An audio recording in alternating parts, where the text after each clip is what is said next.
I am so mad. I'm so mad that we're not even going to have an intro to this video because you're about to be so mad too when you listen to what I heard last night in an exclusive expose. Okay? Listen to this recording. Tell me who you think this is talking about. Okay? Let's just listen. We always want to arrest them as much as possible.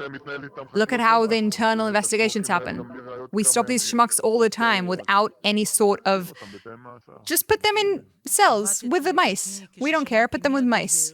This is the head of the internal intelligence here in Israel who's responsible for the division not of Hamas terrorists, not of any sort of terrorists, not of Palestinians, but of Jewish people. He is the head of the Jewish department here in Israel, and he is talking about Jewish people this way. And why do I make this distinction? Because it's really, really important. Not that it's okay to arrest terrorists without any sort of evidence, but to have a policy within the Shin Bet being the internal intelligence here in Israel, kind of like the FBI, and the Mossad is like the CIA, to have a policy in which it's just arrest without evidence, we don't care, we don't like these people, is unfathomable.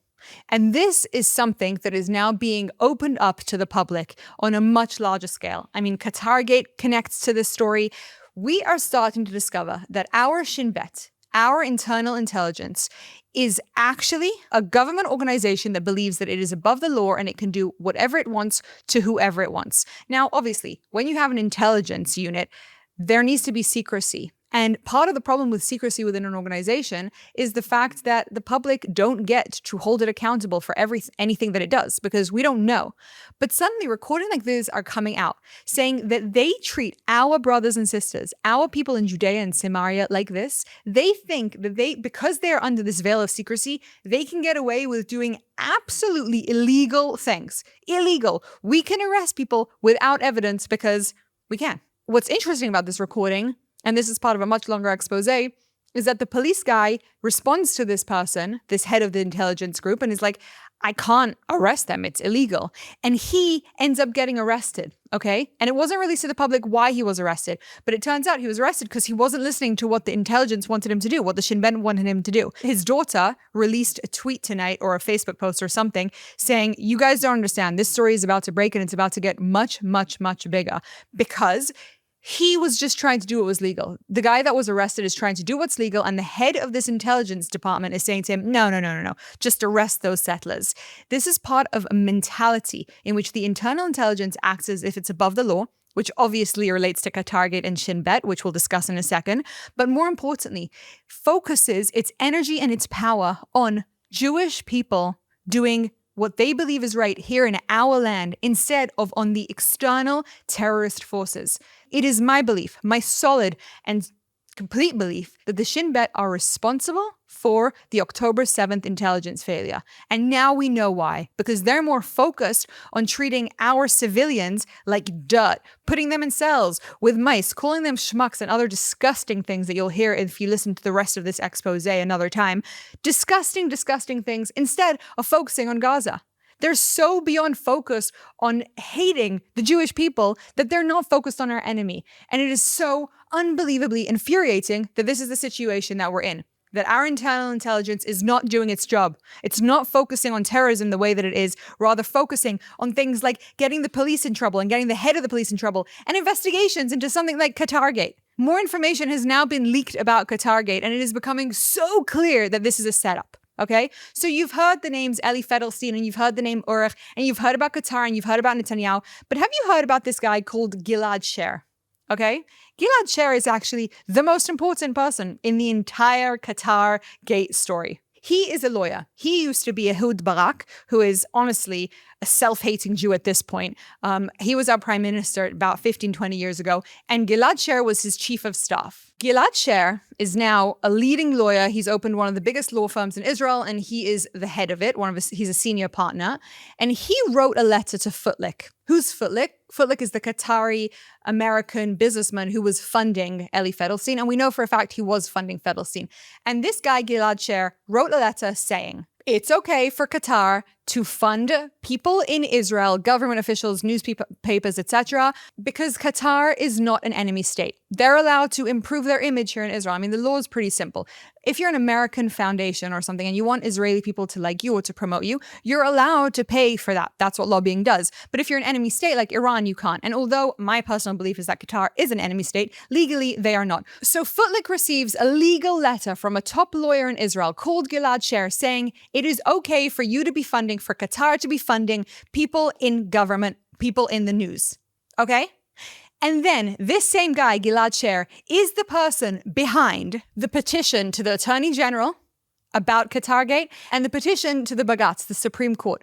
Meaning, this guy set Footlick up, set the whole story up so that he said, it's okay, legally, you can fund. And then he petitions the Supreme Court in the name of Ronen Bar, saying, look, Qatargate has happened. Obviously, this is what's happening with the whole story. Obviously, Netanyahu is just trying to get rid of the Ronen Bar because of Qatargate, when he's the one who made Qatargate happen. Additionally, and this is so insane, he is the founder of one of the parties that was funded by US aid and Biden to launch the reforms. Meaning, Gilad Sher, this random lawyer that none of us have ever heard about, is the one who made Qatargate happen. He's the one petitioning the Supreme Court and the Attorney General to make sure Ronen Bar doesn't leave, leading to the massive protests that are happening because of this. And he's the guy behind the protests trying to get rid of Bibi. It's a scam. It's an absolute scam. Now, again, I'm not a massive conspiracy theorist, but look at the facts and the evidence. You've got Qatargate, and you've got this amazing tweet from Netanyahu this week. I have to show. I read this tweet and I laughed my head out. Okay, this tweet is showing all of the times that the people of Israel that hate him have come after him with legal cases. Okay, there's about 20 cases that they have tried to put on Netanyahu. Okay, 20 different cases that have failed every single time. A million different things that they've tried to come up with to prove that Netanyahu is just a dictator.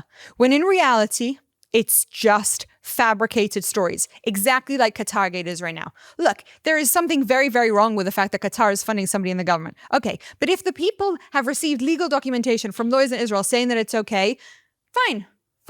Then that makes sense. The whole story should shut down. I mean, Netanyahu is currently sitting trial. He is sitting trial during a war because of fabricated stories. Like, he gave an American businessman a cigar. He gave him a cigar. That's one of the big stories that he's being held up for. He gave him a cigar, and so therefore he must be, stealing money from the country. There is a group of people in this country who, again, we've talked about deep state, and again, I'm not a conspiracy theorist, but move away from those crazy words and let's focus on the facts. There are people who act here behind the scenes who have a lot of control, who are fabricating cases against Netanyahu, who are creating protests, who are being funded by external sources that are against us, and who are creating hatred and division within this country, all to get rid of Bibi Netanyahu. And why? Because in my opinion, I think he's a great leader. I think Bibi Netanyahu, again, made a fatal mistake in trusting the internal intelligence because he trusted them, and therefore October 7th happened. And now we know that this internal intelligence has been acting against him this entire time. Literally acting against him this entire time. They've been public about it. Ronen Bar saying, I'm not interested in leaving my seat publicly. They're not even hiding it anymore. And now these videos are coming out, these recordings coming out, and more details are just showing the insanity. I mean, it gets worse. The Qatargate story gets worse, okay? There's this guy. His name's Zvika Klein. He's a really nice guy. I've seen him a few times in different events. He's the editor-in-chief, I think, of the Jerusalem Post. And he was detained this week. His phone was taken for questioning. Why? Because he wrote an article about Qatar saying okay things about Qatar. Nothing crazy. He's the editor-in-chief of the Jerusalem Post, and he was brought in for questioning and illegally detained. When they went to the Attorney General and said, well, hey, was there any legal rights? Was there any sort of documentation that said that they could take his phone or keep him detained for that long? She didn't respond because obviously she can't. And by the way, we've now found out that the Attorney General and Ronen Bar, they're friends. They've been friends for years. They worked together for years and years and years. So that's a whole nother story to talk about. And the Attorney General is going to get removed. I mean, there was an interesting segment yesterday on Israeli TV where they talked about how it's going to take a lot of time to get rid of her, but everybody in the government basically now is on board and realized they've been provided evidence and they've seen it's not an anti-democratic move to get rid of her. She is anti the government, acting upon that every single day. Anyway, so this guy, Zvika Klein, is detained. Now, why is this a big deal? Well, because one of the bases for democracy, specifically in Israel, is journalism. The freedom to be a journalist, to share your opinions, and to not be penalized for it. Now, obviously, if you talk about terror and stuff, you're going to get in trouble, but that's because that's terrorism, like Al Jazeera, terrorist organization. And so if you want to detain a journalist because you think that they're acting in not okay circumstances, you have to have a huge amount of evidence. If not, we're going to have an issue where anyone who speaks out against the government or for the government could be detained by the powers that be. So you have to be really, really careful with this freedom for journalism and freedom for protesting, right? The ability and the want for somebody to be able to share their opinions and to scream about it if they would like to. He was detained basically illegally, as were other journalists. Why? Because these people think that they are above the law. That's it. That's simple. They claim that we're a dictatorship and that our government is anti-democratic and that they're the democracy. And yet still they detain illegally. They do things illegally. They hide stuff from the public, which they should not be allowed to hide. And they are going after our government that we voted in. Look, I'm not a massive Bibi fan. I'll talk about that. No, it's not true. I love Bibi. I love a lot of things that he does, but I'm also against a lot of the things that he does. And I'm okay with that. I don't have to have one view on him. I could be okay with some policies and anti some policies, but he was voted in. And he's been voted in time and time again. And that's what makes him a democratic leader. And the fact that people believe that they can come up with slogans like democracy and steal that tagline as if that's theirs, when the definition of democracy, again, and we've said this a few times on this episode, on this show, is the majority have chosen a leader. He's the leader, and people just don't like that. And it's so unbelievably frustrating to see this time and time again. But it's not just the legal system who are against our government, and it's not just the internal intelligence, which needs an upheaval and a complete change. Obviously, now this story has been exposed in addition. It's also our bureaucracy, the systems, the internal systems that we have here, which act against the public interest time and time again. And now we're going to talk a little bit about pay for slay, because what's going on there is insanity. The pay for slay program is the Palestinian Authority using 7 to 8% of their budget. Did you hear that number? 7 to 8% of their entire budget to pay people who have acted in terror. Okay, to pay terrorists. The longer you're in prison, the more you're going to get paid. And from the second that you act as a terrorist, you are now promised a lifelong salary and to be able to come into the Palestinian Authority and to work for them. Now, this is going to sound nuts, but the average salary in the Palestinian world, and specifically in Gaza, but also somewhere in the West Bank, is about $200 for a month. $200, which translates to about 700 shekels. The Nukhba terrorists, the terrorists behind October 7th that murdered our people, received 7,500 shekels. That's 10 times more, just as a thank you payment from the Palestinian Authority for being terrorists. The amount of money that every prisoner gets makes it that if you are a terrorist in Israel, you are now financially set up for life. If you want to become rich and you don't have any sort of way to do that, I mean, doctors make about $300 in these locations. You don't have a way to do it, you should become a terrorist. They celebrate terrorism. And you know who gets paid more? People who are Israeli Arab citizens. If you're an Israeli Arab citizen and you're struggling financially and you commit a terror attack, you're going to make even more money.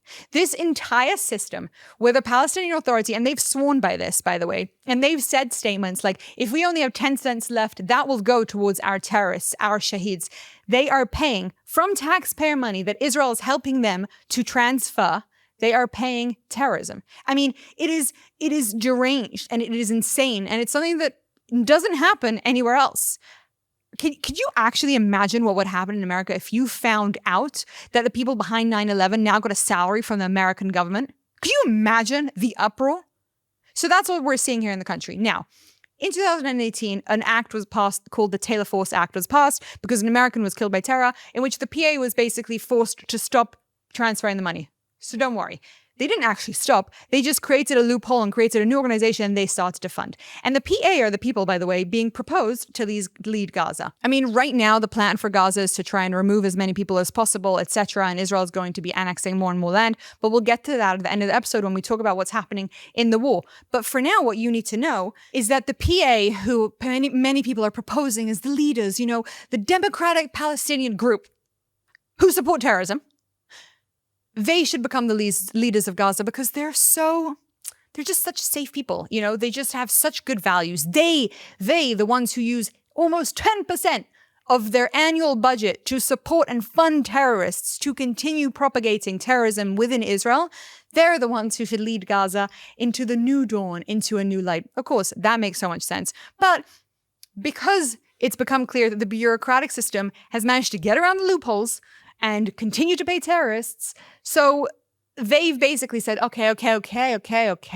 we'll shut down the pay for slay program. We're shutting it down. It's going to disappear. And yet they've already created a new entity, which will actually be the ones that pay the pay for slay money. And you know what happened after Trump basically stopped the PA from receiving this money? US aid, Biden's initiative, were the ones funding this, which means your taxpayers, if you're American, your taxpayer money was going towards terrorism.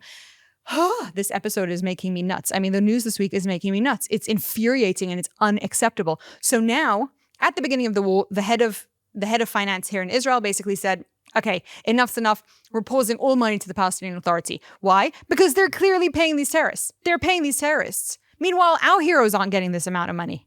Not that there's a comparison between terrorists and heroes, but the fact that the terrorists are getting salaries for being terrorists from taxpayer money is just not okay and needs to end. And this is another example that there's all the laws in place, there's all the whole systems in place, and yet still the bureaucracy manages to somehow remove the public's interest. I don't think there's one person in Israel, I mean, maybe there's a few nutters, but the majority, 95% of this country, I would say, believe very, very strongly that terrorism shouldn't be paid with a lifelong salary.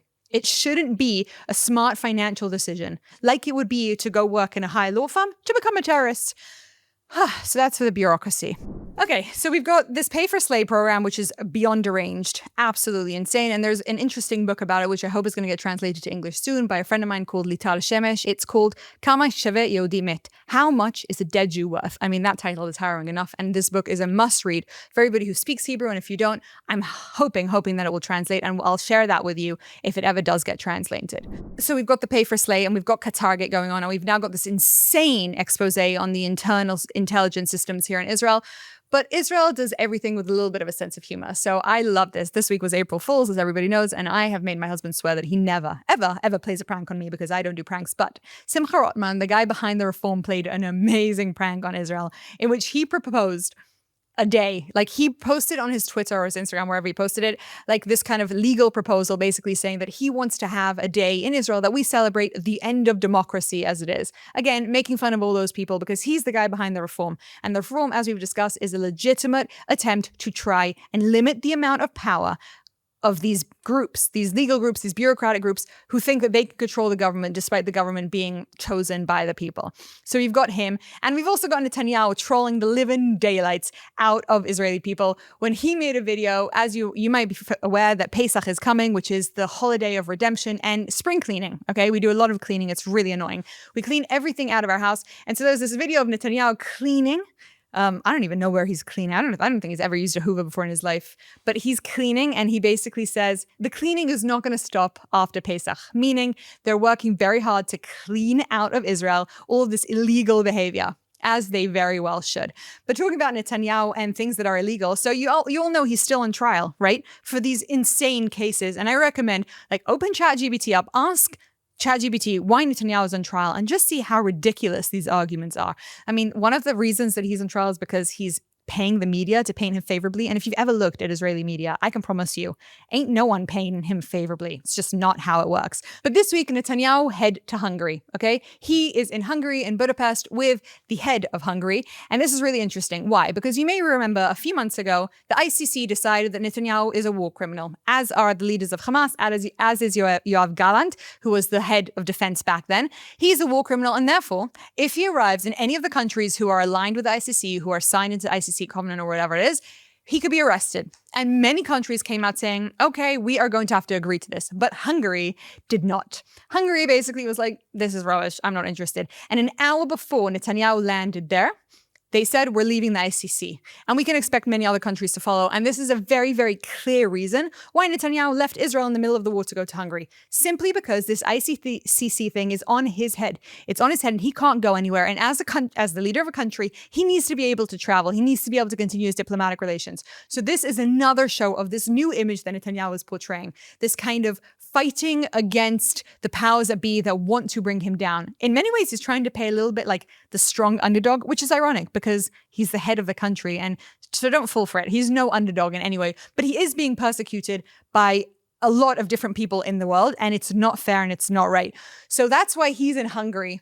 And as he's in Hungary doing this beautiful, portrayal of our love for their country and their love for our country, and other countries start to quickly say, oh yeah, we don't want to listen to what the ICC is saying, and it's a good political and diplomatic move for him, Trump basically tells the world that, oh yeah, Netanyahu is coming this week to America, which, as you know, is a big deal for a leader of Israel to go sit with the leader of the United States. And I'm almost 100% sure that this was not planned. So I think Netanyahu's team scrambled to make it happen.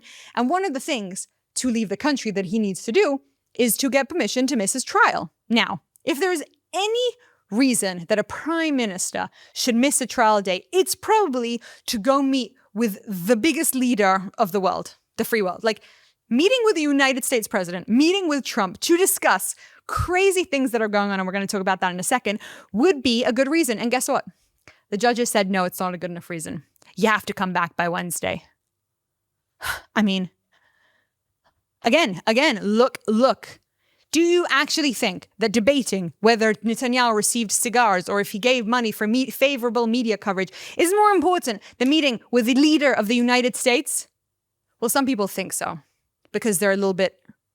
So we're just going to have to roll with it. And Netanyahu obviously found a loophole. He's going to be on the stand on Wednesday. And so he's flying today to the United States to talk to Trump. And why exactly is he going to talk to Trump? Well, because Trump this week did a really interesting move, okay? For anybody who has analyzed Trump, and we don't talk about Trump outside of the context on this podcast, other than really like Israel stuff and the way it's related. And Trump and Israel are directly connected because Trump's doing a lot of good stuff for Israel, but he's also making Israel feel a little bit uneasy. And the tariffs is a good example of this. So as you all know, the budget was passed last week, which is a big deal. And Israel's economy is doing much better than you would expect.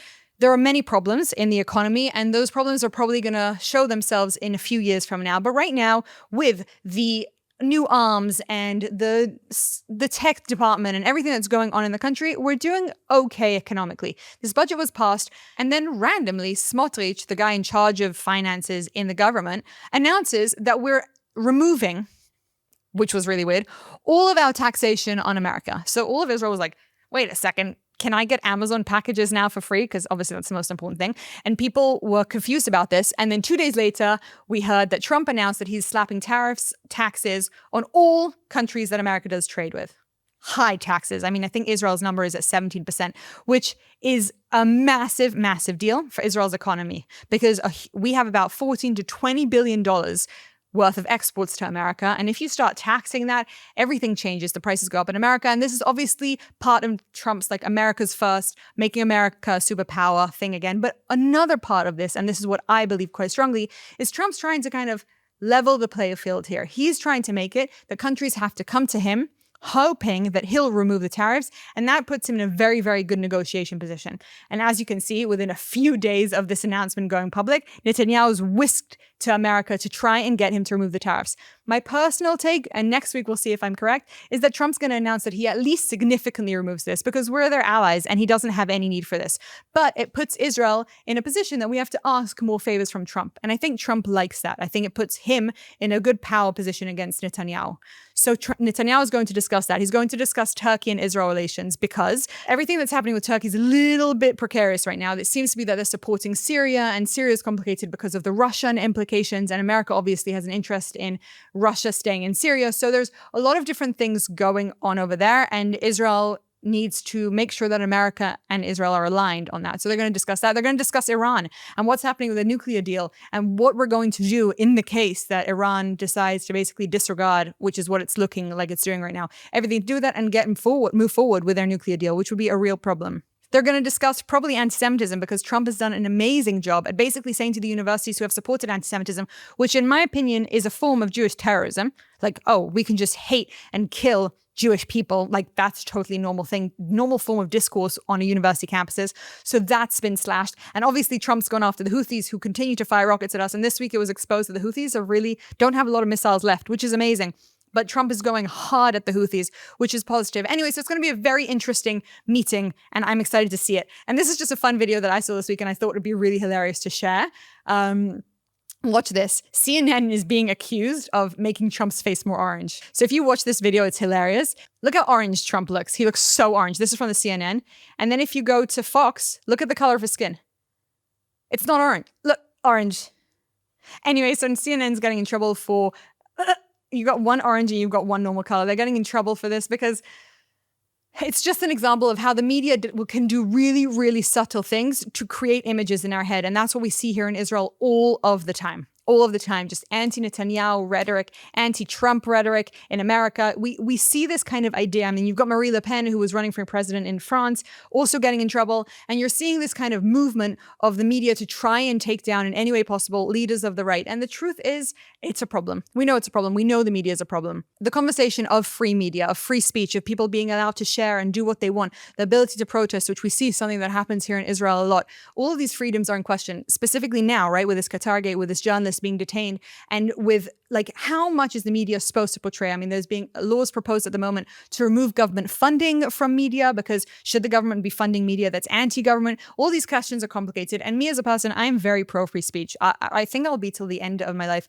But I also think that the media is something that we all have to be really, really aware of, the dangers and the ability for it to make us think things that we didn't even know we were thinking, like subliminal things, like making Trump's skin more orange, that kind of really ingrains into us these stereotypes, which are really bad for us to believe because they're just not true. Okay, so we've just touched upon about 500 million different topics, and we haven't even reached the war. We haven't even reached the war happening, and boy, oh boy, is it escalating here in Israel. Okay, and I say this with a smile because it is my belief, as you know, that the more hostile we are towards our enemies, the more they learn. Okay, there's a really interesting statistic that came out. I don't know if you're familiar with this, but in Israel, during the holiday of Ramadan, in the Palestinian areas, in the West Bank, in Judea and Samaria, terrorism goes up exponentially.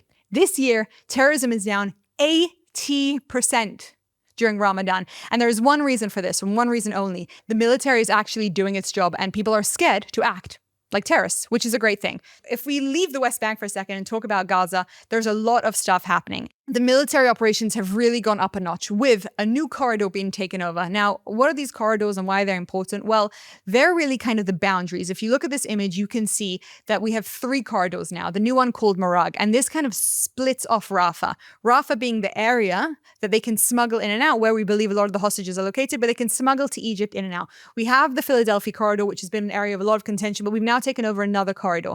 And we can also see the security border between Gaza and Israel is being grown every single day as Israel continues to annex more and more land. And we're seeing stuff within Gaza. I mean, this video tells us a lot of what's happening. You've got the Palestinians looting Hamas warehouses as the pressure from the aid continues. That video is harrowing and horrible to see. But the Palestinians, look, my belief is pretty clear. I don't think that there are any innocent Palestinians. And the reason I say this is because they've been offered so much money to get the hostages out, to give us any sort of information, and they haven't done that. And that to me makes them all not innocent. If they were actually against Hamas, there would be an uprising. But there is the beginning of an uprising. And again, it's important to separate.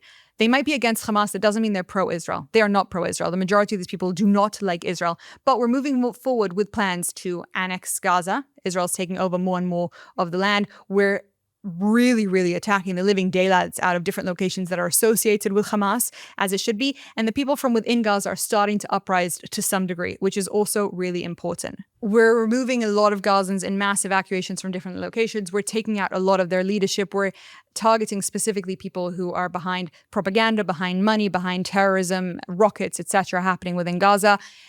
And yet we still don't have any development with the hostages. And I want to watch this video for a second because I think it's really important for us to remember that whilst I am against the deal, and I will probably always be against the deal, we have to remember the fact that the hostages are there. And it's sickening and it's heartbreaking and it makes all of us in Israel suffering.